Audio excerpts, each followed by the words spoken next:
भारत में बोली जाने वाली हिंदी भाषा के प्रस्ताव को संयुक्त राष्ट्र महासभा में मंजूरी मिल गई है। ये भारत के लिए गौरव की बात है।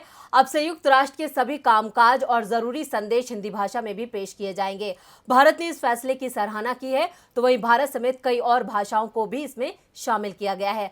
कौन कौन सी हैं वो भाषाएं, देखते हैं इस रिपोर्ट में। संयुक्त राष्ट्र महासभा में पारित बहुभाषावाद संबंधी एक प्रस्ताव में पहली बार हिंदी भाषा का जिक्र हुआ है। भारत ने इस बात पर जोर दिया कि ये आवश्यक है संयुक्त राष्ट्र सच्ची भावना से बहुभाषावाद को स्वीकार करे। अंडोरा की तरफ से 193 सदस्यीय संयुक्त राष्ट्र महासभा में प्रस्ताव प्रस्तुत किया गया, जिसका भारत समेत 80 से ज्यादा देशों ने समर्थन किया, जिसके बाद भारत की हिंदी भाषा के प्रस्ताव को मंजूरी दे दी गई है। इसके अलावा बांग्ला और उर्दू भाषा भी शामिल की गई है। अब संयुक्त राष्ट्र के सभी कामकाज और जरूरी संदेश इन भाषाओं में भी पेश किए जाएंगे।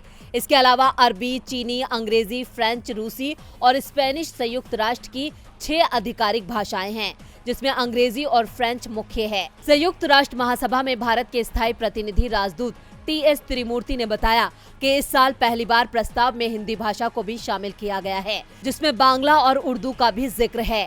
हम इन बदलाव का स्वागत करते हैं।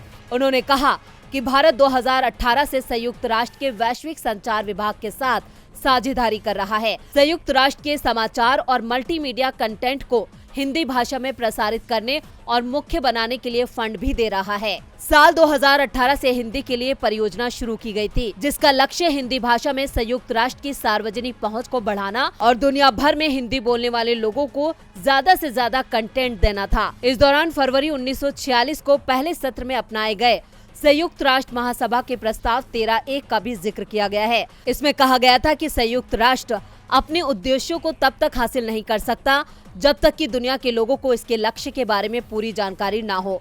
उन्होंने आगे कहा कि ये जरूरी है कि संयुक्त राष्ट्र में बहुभाषावाद को सही मायने में अपनाया जाए और भारत इसे हासिल करने में संयुक्त राष्ट्र का समर्थन करेगा। DB लाइव की रिपोर्ट।